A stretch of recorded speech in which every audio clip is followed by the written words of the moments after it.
Hi hello అండి, అందరికీ నమస్కారం అండి. ఫ్రెండ్స్, మనకి ఇప్పుడిప్పుడే మరొక బ్రేకింగ్ న్యూస్ అప్డేట్ అయితే రావడం జరిగిందండి. అది కూడా పెన్షనర్లకి గుడ్ న్యూస్. రాష్ట్ర ప్రభుత్వం కీలక ప్రకటన అంటూ మనకు ఒక లేటెస్ట్ అప్డేట్ అయితే రావడం జరిగిందండి.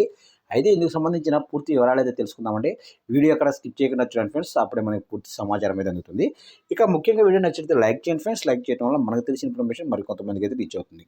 ఇక లేట్ చేయకుండా వివరాలు తెలిపోదాము. ఆ పెన్షనర్లకు సంబంధించిన గుడ్ న్యూస్ ఏంటి అనేది ఇక్కడైతే చూడండి ఫ్రెండ్స్. మనకు వచ్చిన లేటెస్ట్ అప్డేట్ ప్రకారం చూసినట్లయితే దాదాపు 13,000 మంది రాష్ట్ర ప్రభుత్వ ఉద్యోగులను పాత పెన్షన్ స్కీము పరిధిలోకి వచ్చేందుకు కర్ణాటక ప్రభుత్వం అధికారంగా నోటిఫికేషన్ విడుదల చేసింది.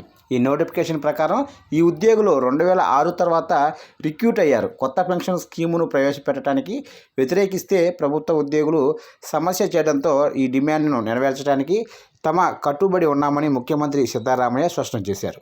ఇకపోతే ఎన్నికల ముందు కూడా తాను అక్కడికి వెళ్ళి వారికి హామీ ఇచ్చాను అని, తమ అధికారంలోకి వచ్చిన తర్వాత సమ్మెలో ఉన్న నేషనల్ పెన్షన్ సిస్టమ్ ఉద్యోగుల డిమాండ్లు నెరవేర్చామని చెప్పామని పేర్కొన్నారు. ఇకపోతే ఈ నిర్ణయం 13,000 మంది ఎన్పిఎస్ ఉద్యోగుల కుటుంబాలకైతే ఓదార్పునిస్తుందని ఆశిస్తుందని అన్నారు. చూశారు కదండి. ఈ అప్డేట్ నచ్చినట్లయితే లైక్ చేయండి. ఇలాంటి ముఖ్యమైన అప్డేట్స్ కోసం ఇప్పుడే మన ఛానల్ని సబ్స్క్రైబ్ చేసి ఫాలో చేయండి ఫ్రెండ్స్.